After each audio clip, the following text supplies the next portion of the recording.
Welcome friends, M Singh foundation YouTube channel पे आप लोगों का स्वागत है। आज मैं आप लोगों के लिए बिहार असाइनमेंट्स जो कि 29 नवंबर 2020 को प्रस्तावित है, उसके लिए आज से प्लेटफॉर्म का जो रुक्मणी प्रकाशन का प्लेटफॉर्म आता है उसके वॉल्यूम 2 का जो है प्रैक्टिस सेट शुरू कर रहा हूं। तो आज उसी का सेट 1 है यहाँ पे, तो उसको आज हम लोग शुरू करने वाले हैं और जैसे जैसे वक्त मिलता जाएगा वैसे वैसे आपके लिए और भी आगे सेट प्रोवाइड किए जाएंगे। आज के सेट का PDF हमारे Telegram channel M Singh foundation पर अवेलेबल रहेगा, वहाँ पर जाकर आप उसको डाउनलोड कर सकते हैं। टेलीग्राम चैनल का लिंक आपको वीडियो के डिस्क्रिप्शन बॉक्स में दिया जा रहा है। यदि वीडियो पसंद आए तो लाइक शेयर कीजिएगा और चैनल पर नए तो चैनल को सब्सक्राइब करना नहीं भूलिएगा। तो चलिए वीडियो को शुरू करते हैं।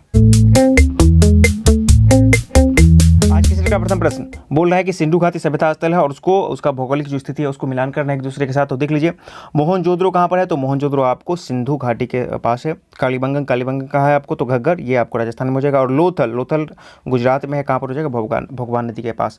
तो इसके आधार पर आप इसको मैच कर लीजिएगा। आप लोग वीडियो को पॉज कर लीजिए, 2-3 सेकंड का एक्स्ट्रा वक्त ले लीजिए और अपने प्रश्नों को एनालाइज करने के लिए। और वीडियो के अंत में आप जरूर बताइएगा कि आपने कितने स्कोर किए आज के सेट में। प्रश्न संख्या 2, जैन दर्शन के अनुसार जो है कई वास्तविक एवं सत्य चक्रों में बटा हुआ है, जिसके प्रत्येक चक्र में कौन हमेशा निवास नहीं करते हैं, या नहीं की बात की जा रही है। ऑप्शन ए 24 तीर्थंकर, बी आपको 12 चक्रवर्ती शासक, सी आपको 63 शलाका पुरुष, या डी इनमें से कोई नहीं। इसमें आंसर सोच लीजिए। तो जैन दर्शन के अनुसार जो ABC तीनों ऑप्शन विराज करते हैं, ठीक है ना, उनके मत के अनुसार इस दुनिया में, लेकिन इसका जो ऑप्शन हो जाएगा वो डी, इनमें से कोई नहीं। पूछ रहे कौन नहीं विराज करते, चूंकि तीनों विराज करते इसलिए इसका आंसर डी हो जाएगा।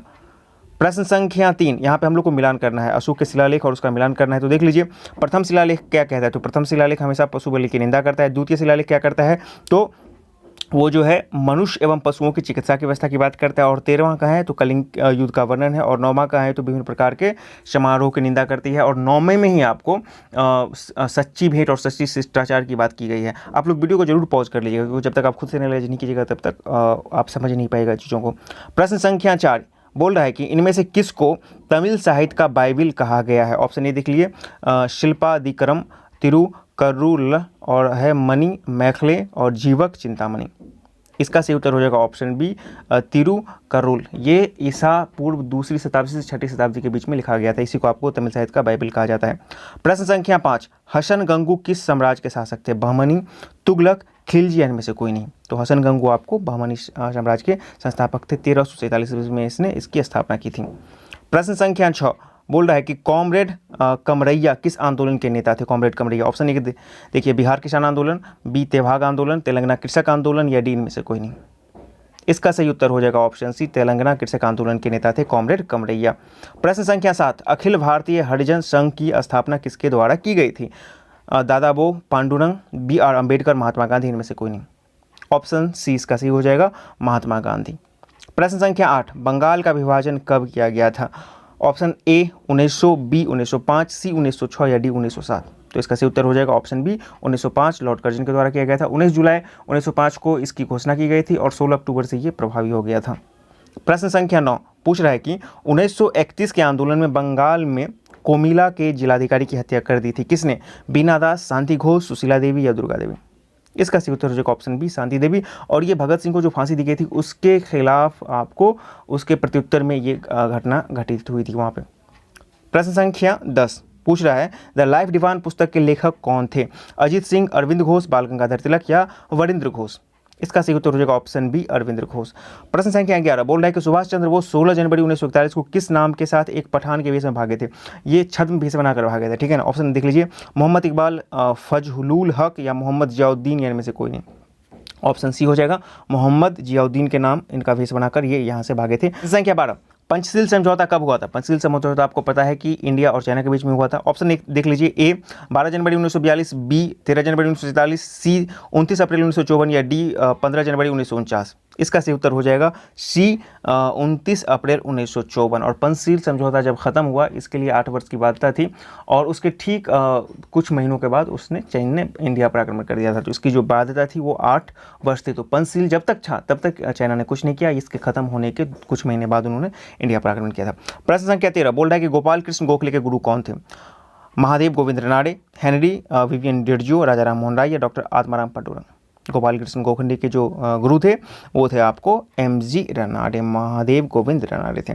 प्रश्न संख्या 14, सप्तवर्षीय युद्ध किस संधि के साथ खत्म हुई थी? ऑप्शन देख लीजिए, ए ला पास की संधि, पेरिस की संधि, इलाहाबाद की प्रथम संधि, या इनमें से कोई नहीं। तो सबसे पहले आप जान लीजिए सप्तवर्षीय युद्ध जो हुआ था वो हुआ था आपको इंग्लैंड और फ्रांस के बीच में हुआ था, और ये जो था भारत में इसका प्रभाव किस में था, तो कर्नाटक के तृतीय युद्ध के साथ हुआ, और ये जो समाप्त हुआ था वो पेरिस की संधि के साथ समाप्त हुआ था। प्रश्न संख्या 15 बोल रहा है कि सोना उत्पादक में प्रथम स्थान किसका है? दक्षिण अफ्रीका, मैक्सिको, चीन या भारत? तो सोना उत्पादन में प्रथम स्थान जो है अभी वर्तमान में चीन का है, और दक्षिण अफ्रीका का जो स्थान है वो 7वां स्थान है। प्रश्न संख्या 16, ट्रोमोंटाना किस देश में चलने वाली ठंडी हवा है? ऑप्शन देख लीजिए, जर्मनी, इटली, जापान, इनमें से कोई नहीं। आप लोग वीडियो को जरूर पॉज कीजिएगा। इसका सही उत्तर हो जाएगा ऑप्शन बी, इटली। प्रश्न संख्या 17 बोल रहा है कि पृथ्वी उष्मा का ना तो संचय करती है ना ही ह्रास करती है, क्योंकि सूर्य विकिरण द्वारा प्राप्त सूर्य ताप के रूप में उष्मा इनमें से किसके बराबर होती है? दीर्घ तरंगों द्वारा विकिरण, पृथ्वी के विकिरण, विक्षोभ में संवहन या संघनन? इसका सही उत्तर हो जाएगा ऑप्शन ए, दीर्घ तरंगों का विकिरण। प्रश्न संख्या 18 बोल रहा है कि सौरमंडल के अंतर्गत ऐसा क्षेत्र जहां पृथ्वी के समान दशाओं वाले ग्रहों की संभावना है क्या कहलाती है? गोल्डी लॉक्स जोन, क्यूपर जो बेल्ट, क्षुद्र ग्रह, इनमें से कोई नहीं। तो पृथ्वी के समान जो है दशाओं वाली संरचना जो होती है, संभावना जो होती है, उसको बोला जाता है गोल्डी लॉक्स जोन। प्रश्न संख्या 19, पृथ्वी अपने अक्ष पर किस दिशा में चक्कर लगाती है? पूर्व से पश्चिम, पश्चिम से पूर्व, उत्तर से पश्चिम या पूर्व से दक्षिण? तो ये पश्चिम से पूर्व की ओर परिक्रमा करती है। प्रश्न संख्या 20 बोल रहा है कि भारत में न्यूनतम साक्षरता दर किस राज्य का है 2011 के जनसंख्या के आधार पर, जनगणना के आधार पर? आंध्र प्रदेश, झारखंड, बिहार या अरुणाचल प्रदेश? तो ऑब्वियसली इसका सही उत्तर हो जाएगा बिहार। प्रश्न संख्या 21, बहुउद्देशीय परियोजना है, नदी घाटी परियोजना है, और किस नदी पर इसकी अवस्थिति है उसको हम लोग को मिलान करना है। ऑप्शन देख लीजिए मिलान से आप लोग, भीमा कहाँ हो जाएगा? तो पावना नदी हो जाएगा। गांधी सागर कहाँ हो जाएगा? तो चंबल हो जाएगा। और टिहरी कहाँ पर होगा? तो भागीरथी। इस आधार पर आप लोग उसको मैच कर लीजिए। प्रश्न संख्या 22, इनमें से कौन जनजाति त्रिपुरा से संबंधित नहीं है? ऑप्शन देख लीजिए, हमार, ठीक है ना, भील, त्रिपुरी या मीना? तो भील, त्रिपुरी और हमार ये तीनों त्रिपुरा से होंगे, लेकिन मीना आपको यहाँ से नहीं होकर राजस्थान से हो जाएंगे। प्रश्न संख्या 23 बोल रहा है कि इंसेप्टेली सोल्स जो है क्या है? मृदा का एक प्रकार है, एक दवाई है, एक ज्वालामुखी है, इनमें से कोई नहीं। इतना से सोच लीजिए। इसका सही उत्तर हो जाएगा ए, ये मृदा का एक प्रकार है, और ये आपको जो है USA में जो पाए जाने वाली मृदा के 12वें क्रम पर इसका स्थान है। 24, नीलगिरी, छोटा नागपुर पठार, मेघालय का पठार कैसी चट्टानों से बनी है? अवसादी चट्टानें, कुरप्पा चट्टानें, विंध्य चट्टानें या टर्सरी चट्टानें? इसका सही उत्तर हो जाएगा आपको सेडिमेंट्री रॉक, अवसादी चट्टानें से बनी है यहाँ पर, इसलिए खनिज तत्वों की प्रचुरता यहाँ पे पाई जाती है। प्रश्न संख्या 25 बोल रहा है कि ब्रह्मपुत्र नदी का उद्गम स्थल है। ऑप्शन ए, कैलाश पर्वत श्रेणी में मानसरोवर झील के निकट स्थित चमयूंग डुंग हिमानी से, अमरकंटक से, महाबलेश्वर से, इनमें से कोई नहीं। तो इसका उत्तर हो जाएगा ऑप्शन ए, कैलाश पर्वत श्रेणी से।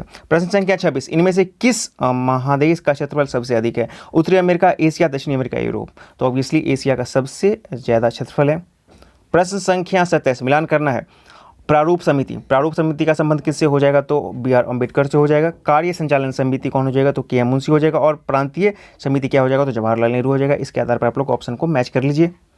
प्रश्न संख्या 28, उत्तराखंड का जो राज्य बना उसका कौन सा क्रम था? 23वां, 25वां, 27वां या 29वां? तो इसका क्रम हो जाएगा आपको 27वां। ये 2000 ईस्वी में इसका निर्माण हुआ था। 2000 से लेकर 2006 तक इसको उत्तरांचल कहा जाता था। 2006 के बाद इसका नाम उत्तराखंड पड़ा था। 29, इनमें से कौन नागरिकता के संबंध में अनुच्छेद नहीं है? अनुच्छेद 9, अनुच्छेद 10, अनुच्छेद 11, अनुच्छेद 12? तो आपको पता है कि नागरिकता संबंधी जो भी अनुच्छेद होते हैं 5 से 11 के बीच में होते हैं, तो 12 नहीं हो जाएगा, ठीक है ना। 30 बोल रहा है कि उच्च न्यायालय किस अनुच्छेद के तहत रिट निकालती है? 32, 226, 21 या इनमें से कोई नहीं। उच्च न्यायालय की बात की जा रही है, तो इसका ऑप्शन हो जाएगा बी, अनुच्छेद 226, जबकि उच्चतम न्यायालय की बात करते हैं तो यहाँ पे अनुच्छेद 32 होता। प्रश्न संख्या 31 यहाँ पे पूछ रहा है कि अनुच्छेद 66(3) के तहत उपराष्ट्रपति के लिए इनमें से कौन सी एक योग्यता जरूरी नहीं है? वो भारत का नागरिक हो, बिल्कुल जरूरी है। वह 35 वर्ष की पूरी कर चुका हो, ये भी जरूरी है आपको। वह लोकसभा का सदस्य बनने की योग्यता रखता हो। और डी बोल रहा है वह केंद्र सरकार या राज्य सरकार के किसी स्थानीय प्राधिकरण या अन्य किसी सार्वजनिक प्राधिकरण में लाभ के पद पर ना हो। तो ये ऑप्शन भी सही है, लेकिन आपका जो ये सी वाला है ये सही नहीं है, ये गलत है। इसकी कोई व्याख्या नहीं है योग्यता होने या ना होने में उपराष्ट्रपति पद के लिए। प्रश्न संख्या 32 बोल रहा है कि धन विधेयक के संबंध में कौन सा कथन असत्य है? यह अनुच्छेद 110 के तहत परिभाषित होती है। यह भारत के संचित नीति से धन निकालने के संबंध में है। यह अनुच्छेद 112 से संबंध रखता है। इनमें से कोई नहीं। तो ये जो गलत है वो सी हो जाएगा। 112 नहीं होगा, ये 110 के अंतर्गत ही आपको धन विधेयक का संबंध है। प्रश्न संख्या 33 बोल रहा है कि संघ सूची में वर्तमान में कितने विषय हैं। संघ सूची जो सेंट्रल का है जो, उसमें कितने विषय हैं। 97 है, 61 है, 52 है, 47 है। इसका सही उत्तर हो जाएगा 97। जो शुरुआत में था इसका में सूची की संख्या 100 थी, लेकिन घटकर यहाँ पे आपको 97 रह गए हैं। 34 पूंजी आयोग किससे संबंध है। ऑप्शन देख लीजिए, प्रशासनिक सुधार, केंद्र राज्य संबंध, न्यायिक सुधार या इनमें से कोई नहीं। तो पूंजी आयोग का संबंध जो हो जाएगा वो हो जाएगा केंद्र राज्य संबंध हो जाएगा। प्रश्न संख्या 35 अनुच्छेद 280 के तहत किसका गठन किया जाता है। मानवाधिकार आयोग, निर्वाचन आयोग, वित्त आयोग, इनमें से कोई नहीं। तो ऑब्वियसली वित्त आयोग का गठन किया जाता है। तो 280 और 281 में वित्त आयोग का गठन और उसका जो भी संरचना है, प्रक्रिया, उसके संबंध में है वो अनुच्छेद है। प्रश्न संख्या 36 बोल रहा है कि प्रथम राजभाषा आयोग के अध्यक्ष कौन थे। Surendranath Chaturvedi, B R Kharre, Y K Alagh या इनमें से कोई नहीं। ऑप्शन इसका बी सही हो जाएगा, वीजी खर्रे हो जाएगा इनका। 37 मिलान करना है हम लोग को। फिजिक्स का प्रश्न है, साइंस का प्रश्न है। यहाँ पे बोल रहा है कि एक प्रकाश वर्ष कितने के बराबर हो जाए। तो 9.46 × 10⁻15 मीटर, ये सही है। एक खगोलीय इकाई कितना होता है। तो आपको 1.5 × 10⁻11 मीटर, ये भी सही है। और एक पारसेक कितना होता है। नॉर्मली होता है 3.26 × 10⁻16 मीटर। तो यहाँ पे 3.083 × 10⁻16 मीटर। तो सारे के सारे जो मिलान बिल्कुल सही हो जाएंगे। 38 बोल रहा है कि प्रक्षेप की महत्तम पारस क्या होगी यदि किसी वस्तु को 5 मीटर प्रति सेकंड की गति से 45 डिग्री के कोण पर क्षैतिज से बना प्रक्षेप गति प्रदान किया जाए। 5 मीटर, 10 मीटर, 2.5 मीटर या 15 मीटर। इसका सही उत्तर हो जाएगा आपको सी 2.5 मीटर। देखिए आपके स्क्रीन पे है, इस क्वेश्चन का क्या सॉल्यूशन है। प्रश्न संख्या 39 बोल रहा है कि इनमें से कौन सूत्र सही है। ऑप्शन देख लीजिए, उत्तोलक का यांत्रिक लाभ बराबर भार बटा आयास। उसके बाद बी बोल रहा है कि बल बराबर द्रव्यमान गुणित संवेग में परिवर्तन। सी बोल रहा है आवेग बराबर बल प्रति सेकेंड। और डी में से कोई नहीं। तो इसका सिर्फ एक ही सही है, ए है उत्तोलक का यांत्रिक लाभ बराबर भार बटा आयाम, जबकि बल बराबर होता है एफ बराबर एम ए हो जाता है। और डी भी जो होता है, सी भी होता है, आवेग भी। यहाँ पे ये गलती सूत्र दिया गया है। तो ऑप्शन ए ही सिर्फ और सिर्फ यहाँ पे सही है। प्रश्न संख्या 40 क्या बोल रहा है कि किसके कारण द्रव की छोटी बूंद गोलीय आकार में गिरती है। श्यानता, पृष्ठ तनाव, उत्प्लावन बल, इनमें से कोई नहीं। तो इसका सही उत्तर हो जाएगा आपका बी, ऑप्शन बी, पृष्ठ तनाव के कारण। प्रश्न संख्या 41 बोल रहा है कि किसी वस्तु के ताप बढ़ने पर उसमें उत्सर्जित अधिकतम ऊर्जा के संगत तरंग दैर्घ्य घटती जाती है। ऐसा किस नियम के कारण होता है। स्टीफन का नियम, वीन का विस्थापन नियम, किरचॉफ का नियम या इनमें से कोई नहीं। तो ऐसा जो होता है वीन का विस्थापन नियम, जबकि स्टीफन का नियम से बोलता है ई डायरेक्टली प्रोपोर्शनल टू T⁴, ठीक है ना, वो स्टीफन का नियम हो जाएगा। प्रश्न संख्या 42 बोल रहा है कि पोलर कोवैलेंट बॉन्ड जो है, पोलर कोवैलेंट बॉन्ड की उपस्थिति किसमें है। ऑप्शन देख लीजिए, ए बोल रहा है हाइड्रोजन फ्लोराइड, बी बोल रहा है H2, सी बोल रहा है O2, डी बोल रहा है N2। पोलर की बात की जा रही है और कोवैलेंट की बात की जा रही है, तो इसका ऑप्शन ए हो जाएगा। 43 बोला है कि इनमें से कौन कार्बनिक अम्ल है। कार्बनिक अम्ल की बात की जा रही है, देखिए ऑक्जेलिक एसिड, हाइड्रोक्लोरिक अम्ल, नाइट्रिक अम्ल, इनमें से कोई नहीं। तो सिर्फ आपको ऑक्जेलिक एसिड या आपको कार्बनिक अम्ल हो जाएगा। 44 शुष्क सेल का प्रयोग कहाँ किया जाता है। ट्रांजिस्टर की बैटरी में, इन्वर्टर में, जनरेटर में, इनमें से कोई नहीं। तो ट्रांजिस्टर में आपको शुष्क सेल बैटरी का प्रयोग किया जाता है। ट्रांजिस्टर आपको रिमोट, इन सब में शुष्क सेल का प्रयोग किया जाता है। 1.5 वोल्ट इसकी क्षमता होती है। अगला प्रश्न है, प्रश्न संख्या 45 बोल रहा है कि इसमें से किस ब्लॉक के तत्व को संक्रमण तत्व कहा जाता है। ट्रांजिशन मेटल किसके तत्व को कहा जाता है। ऑप्शन देख लीजिए, S block, P block, D block या एफ ब्लॉक। तो डी ब्लॉक के तत्व को आपको ट्रांजिशन मेटल कहा जाता है, संक्रमण तत्व कहा जाता है। 46 बोल रहा है कि इनमें से कौन सा जल का गुण नहीं है। यह रंगहीन एवं स्वादहीन द्रव्य है। शुद्ध जल विद्युत का कुचालक है। 4 डिग्री सी पर जल का घनत्व अधिकतम तथा आयतन निम्नतम होता है। और डी इनमें से कोई नहीं। तो इसका सही उत्तर हो जाएगा डी इनमें से कोई नहीं, क्योंकि जितने भी जल हैं यहाँ पर गुण दिए गए हैं वो सारे के सारे जल के गुण हैं। प्रश्न संख्या 47 बोल रहा है कि इनमें से किसको हाइपो कहा जाता है। ऑप्शन देख लीजिए, option A sodium bicarbonate, B आपको है ग्लोबल सॉल्ट, सी है आपको सोडियम थायोसल्फेट, डी इनमें से कोई नहीं। तो हाइपो आपको सोडियम थायोसल्फेट को कहा जाता है। प्रश्न संख्या 48 बोल रहा है कि इस्पात को रक्त तप्त गर्म करके धीरे धीरे ठंडा कर नरम और तन्य इस्पात प्राप्त करने की प्रक्रिया को क्या कहता है। द्रुत शीतलन, तापनुशीतन या टेम्परिंग, या डी इनमें से कोई नहीं। तो इसको बोला जाता है बी तापनुशीतन। प्रश्न संख्या 49 इनमें से किसका स्थान उच्चतम है। ऑप्शन देख लीजिए, जाति, वंश, कुल या फाइलम। इसका ऑप्शन हो जाएगा डी फाइलम, ठीक है ना। यहाँ पे आपको सबसे ज़्यादा जो है संघ एनेलिडा इसके अंतर्गत आ जाते हैं। इसका जो स्थान है सबसे उच्चतम है। 50 इनमें से कौन काइटिन का बना होता है। गलिकाज, कुछ का भित्ति, माइटोकॉन्ड्रिया या कुछ का द्रव। तो काइटिन जो होता है वो कुछ का भित्ति में होता है। प्रश्न संख्या 51 माइटोकॉन्ड्रिया की खोज किसने की थी। Richard Altmann, de Duve, Camillo Golgi, इनमें से कोई नहीं। इसका सही उत्तर हो जाएगा ऑप्शन ए रिचर्ड ऑल्टमैन। प्रश्न संख्या 52 बोल रहा है कि उपकला उत्तक उत्पन्न होते हैं एकोडर्म से, मेसोडर्म से, जर्म कोशिका से या डी इनमें उपयुक्त में से सभी। तो उपकला उत्तक आपको डी हो जाएगा, उपयुक्त सभी में से उत्पन्न होते हैं। प्रश्न संख्या 53 बोल रहा है कि पेशियों के भीतर पाए जाने वाले तरल पदार्थ को क्या कहते हैं? सर्कोमियर, सर्कोप्लाज्मा, प्रोटोप्लाज्मा, इनमें से कोई नहीं। तो इसका उत्तर हो जाएगा ऑप्शन बी सार्कोप्लाज्मा। प्रश्न संख्या 54 अवस्तंभ जड़ें का उदाहरण नहीं है? मक्का, रबर, सोरघम या इनमें से कोई नहीं। तो रबर इसका उदाहरण नहीं हो जाएगा, बाकी मक्का और सोरघम इसका उदाहरण होगा। प्रश्न संख्या 55 बोल रहा है कि धान का खैरा रोग किसकी कमी से होता है? जिंक की कमी से, कॉपर की कमी से, मैग्नीज की कमी से या सल्फर की कमी से? ऑप्शन ए हो जाएगा जिंक की कमी से। 56 बोल रहा है कि आंतरिक निषेचन का उदाहरण है फंजाई, मछलियां, शैवाल या ओवेचर?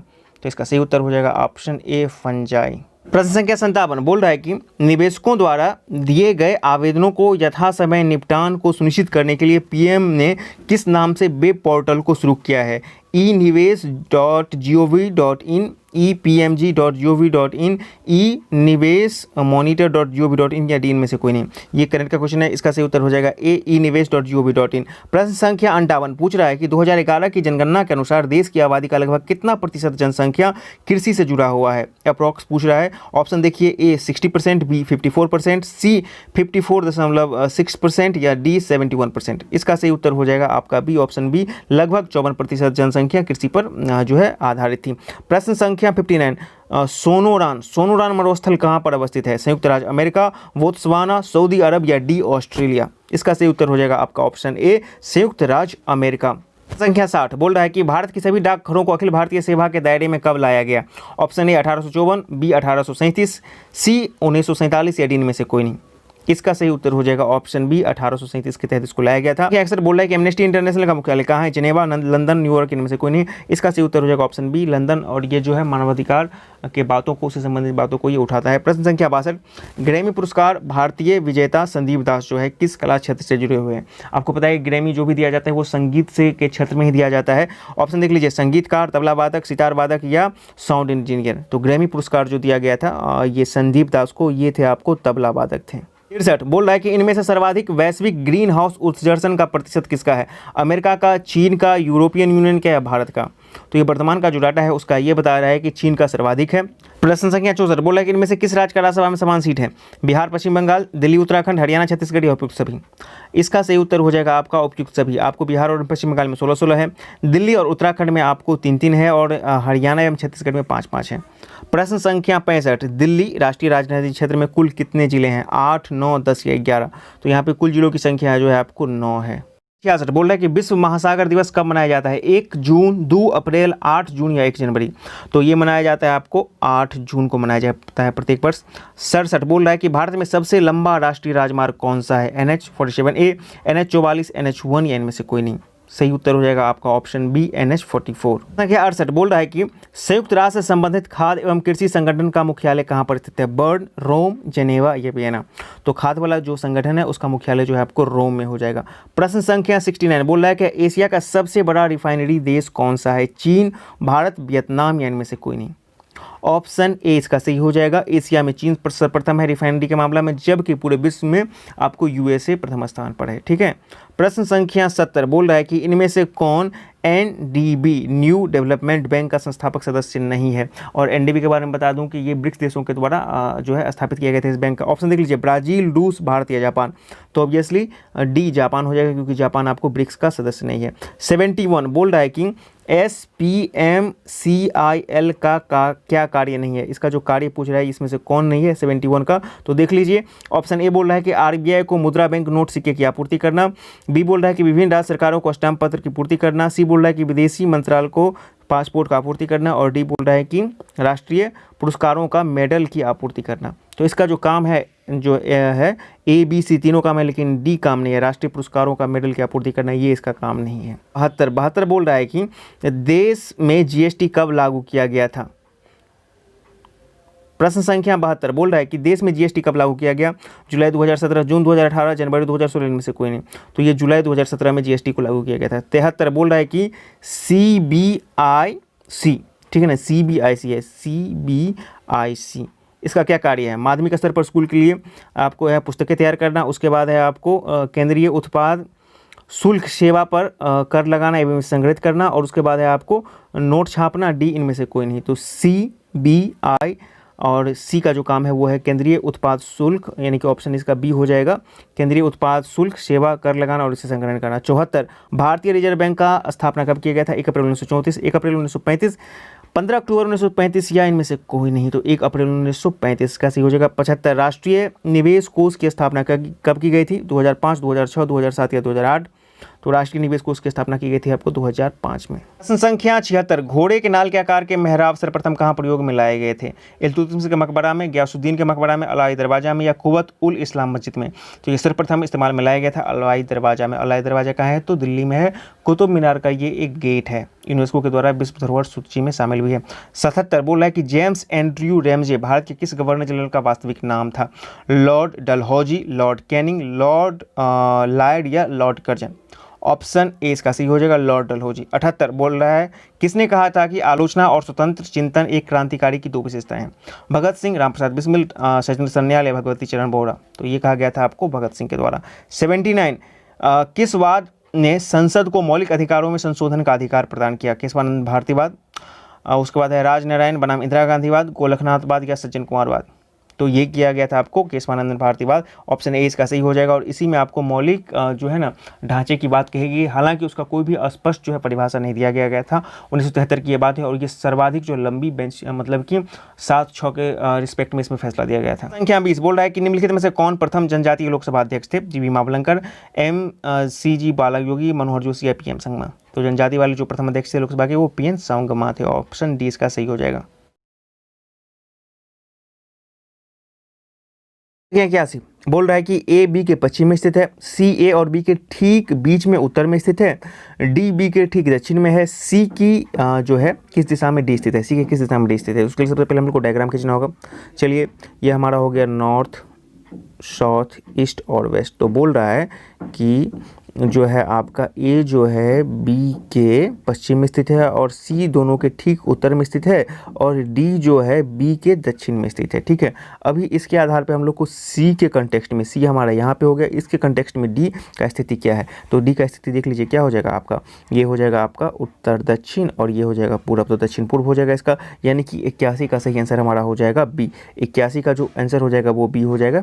प्रश्न संख्या 82, बोल रहा है कि राम एक लड़की को कहता है कि मेरे पिता की पत्नी तुम्हारी माता है। तो ठीक है, राम के पिता की पत्नी यानी कि राम की माता, और उस लड़की की भी माता, यानी कि दोनों सेम हो गए, तो राम उस लड़की का क्या हो जाएगा? भाई हो जाएगा, यानी कि वो लड़की राम की क्या हो जाएगी? बहन हो जाएगी। तो वही पूछ रहा है कि वो लड़की राम से किस प्रकार संबंधित है, तो वो उसकी बहन हो जाएगी।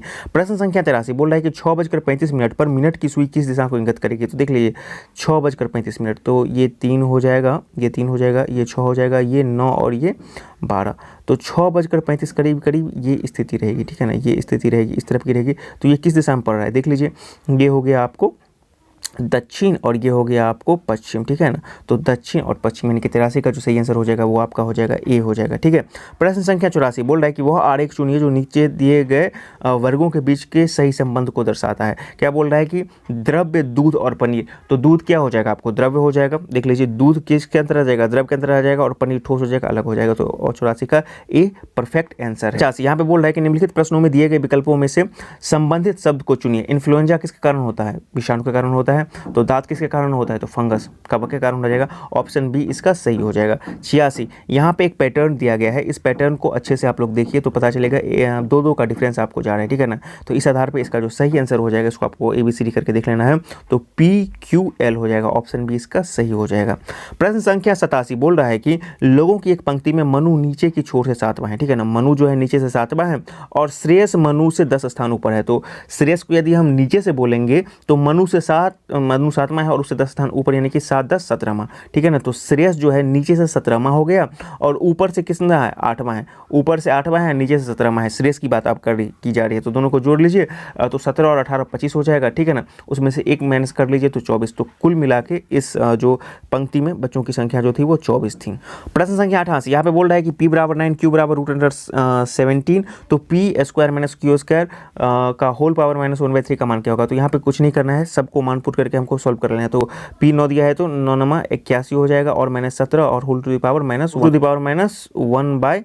-3 हो जाएगा। अब इस पूरे को हम लोग सॉल्व करेंगे तो हमारा आ जाएगा 64 का पावर -1/3 हो जाएगा, ठीक है ना। इसको 1/64 कर लेंगे तो माइनस का पावर खत्म हो जाएगा। पूरे प्रोसेस को जब हम लोग सॉल्व करेंगे तो हो जाएगा 1/4, यानी कि 88 का जो आंसर आ जाएगा वो आ जाएगा आपका 1/4। कुछ नहीं करना है, कैलकुलेशन करना है यहाँ पे। 88 का जो आ जाएगा बी आ जाएगा ऑप्शन, 1/4 आ जाएगा। चलिए 89 की तरफ बढ़ते हैं। बोल रहा है कि एक लड़का 1 से 20 तक के सभी प्राकृतिक संख्याओं को जोड़ता है, ठीक है ना। एक लड़का 1 से 20 तक की सभी प्राकृतिक संख्याओं को जोड़ता है, लेकिन वह एक संख्या को जोड़ना भूल जाता है, ठीक है ना। अब जो है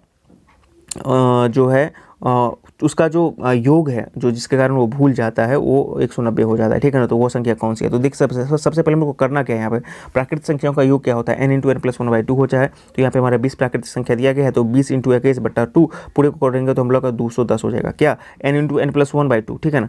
210 हमारा पूरा 20 प्राकृतिक संख्याओं का योग होता है, लेकिन वो एक संख्या भूल गया जिसके कारण उसका योग कितना हो रहा है, आपको 190 ही हो रहा है। डिफरेंस कीजिए तो आपको कितना होगा, 20 हो जाएगा। तो जो संख्या भूला था वो 20 था। 89 का जो आपका ऑप्शन हो जाएगा वो 20 हो जाएगा, ठीक है ना। इसको देख लीजिए आप, 89 का सही ऑप्शन आपका हो जाएगा ऑप्शन डी हो जाएगा। चलिए 90 पे चलते हैं। प्रश्न संख्या 90 बोल रहा है कि 2 नल एक टंकी को क्रमशः 5 घंटे और 6 घंटे में भर सकता है, ठीक है ना। और बोल रहा है कि एक निकासी नल जो है 1 घंटे में 24 गैलन पानी खाली कर सकता है। एक साथ तीनों नल खाली टंकी को 10 घंटे में भर सकते हैं।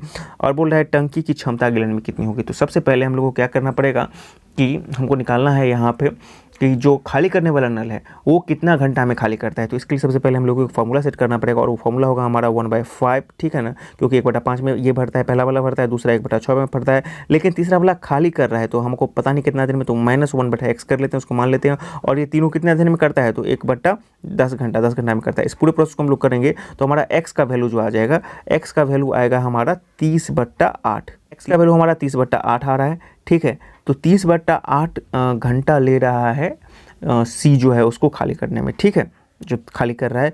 अब बोल रहा है कि 1 घंटा में जो खाली कर रहा है 24 गैलन कर रहा है। तो 30/8 घंटा में कितना खाली करेगा, गुना 24 कर दीजिए तो 8 24, 30 या 90, यानी कि 90 का जो सही आंसर हो जाएगा ऑप्शन ए इसका सही आंसर हो जाएगा। बोल रहा है कि एक विशिष्ट कोड भाषा में टेल को 42 लिखा जाता है, बेंट को 37 लिखा जाता है। इसी कोड भाषा में GODY को क्या लिखा जाएगा। तो यहाँ पे सबका अल्फाबेटिकल जो न्यूमेरिकल वैल्यू है उसको पुट कर दीजिए। जी का जो आपको होता है 7, ओ का 15, डी का 4, वाई का आपको 25, तो पूरे को आपको जोड़ देना है। इसका सही वैल्यू हो जाएगा आपका B 51। 92 बोल रहा है कि निम्नलिखित प्रश्नों में से जो है प्रश्नवाचक चिन्ह है उसका स्थान पर क्या आएगा। इस पूरे आप जो है बॉक्स को देखिए क्या पैटर्न है। तो यहाँ पे आप लोग देखिएगा 11 दूना 22 और 22 को 4 से गुना कीजिएगा तो 88। अब 88 में आप 10 को जोड़ दीजिए तो कितना हो जाएगा, 98 हो जाएगा। इस तरह देखिए 3 छक 18 और 18 5 90, 90 में फिर 10 जोड़ दीजिए तो कितना हो जाएगा, 100 हो जाएगा। मतलब सबको आपस में गुना कर देना और 10 जोड़ देना है। तो यहाँ पे देखिए 9 1 9 और 9 8 72 और 72 में 10 जोड़ दीजिएगा तो कितना हो जाएगा, 82 हो जाएगा, यानी कि ऑप्शन 92 का डी सही हो जाएगा। 93 यहाँ पे बोल रहा है कि दी गई आकृति में कितने चतुर्भुज हैं, इसको आप लोग को काउंट करना है, इत्मीनान से एक करके काउंट करना है। जब इसको आप लोग काउंट कर लीजिएगा सारे चतुर्भुज को, तो यहाँ पे कुल चतुर्भुज की संख्या आपको ए हो जाएगा, 15 हो जाएगा, 15 चतुर्भुज है यहाँ पे। 94 बोल रहा है कि ए और बी एक कार्य को मिलकर 20 दिन में पूरा कर सकते हैं। एक साथ कार्य करना आरंभ करते हैं, परंतु 4 दिन के बाद एक काम छोड़ देते हैं तथा शेष कार्य भी अकेला 24 अतिरिक्त दिनों में पूरा करते हैं।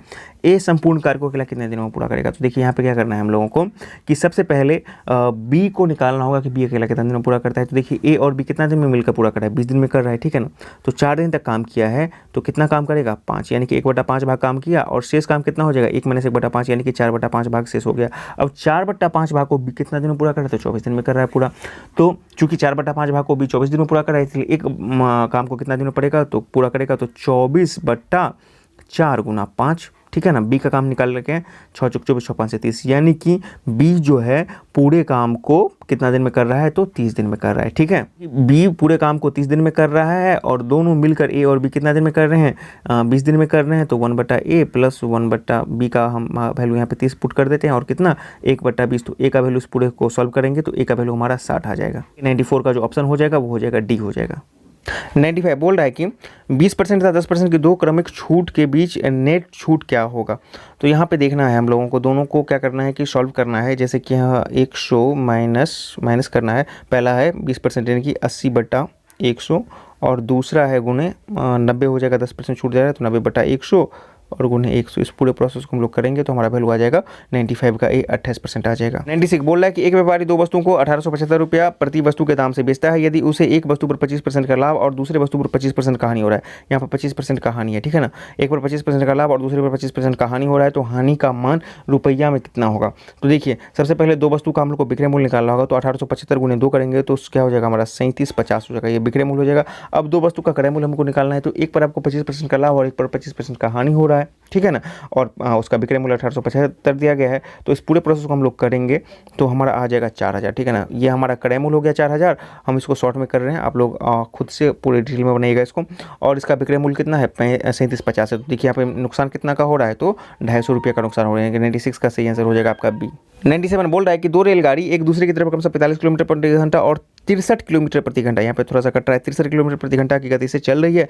टकराने से 10 सेकंड पहले उनके बीच की दूरी किलोमीटर में कितनी होगी। तो सबसे पहले हमको चाल बराबर दूरी और समय के जो फॉर्मूला है उसका आधार पर निकालना होगा। हमारे पास समय दिया गया है 10 सेकंड, 10 सेकंड को हमको मिनट में घंटा में कन्वर्ट करना होगा, क्योंकि हमारा जो दूरी मांग रहा है यहाँ पे किलोमीटर में मांग रहा है। तो यहाँ पे सबसे पहले क्या करना है, चूँकि दोनों एक दूसरे की तरफ आ रहे हैं तो यहाँ पे दोनों का जो गति होगा वो ऐड हो जाएगा, ठीक है ना।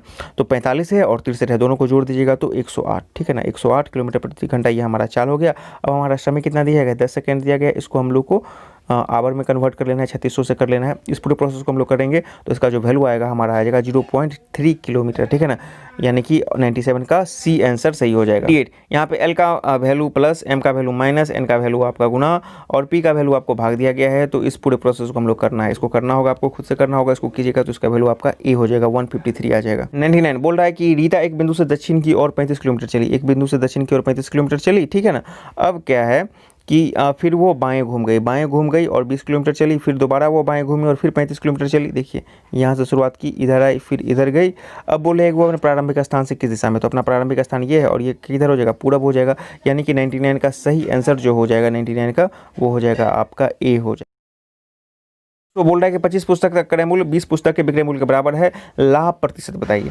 तो यहाँ पे क्या होता है, जो क्रय मूल्य होता है वो विक्रय मूल्य और जो विक्रय मूल्य होता है वो क्रय मूल्य बन जाता है। तो यहाँ पे देख लीजिए 5 आपका लाभ हो रहा है, ठीक है ना, 5 आपका लाभ हो रहा है और किसके कंटेक्स्ट में, 20 के कंटेक्स्ट में। अब इसको प्रतिशत में निकाल लीजिए तो 20 5 चौके 20 और 25 चौके 100, यानी कि आपको 25% का यहाँ पे लाभ हो रहा है। 100 का डी हो जाएगा 25% का लाभ।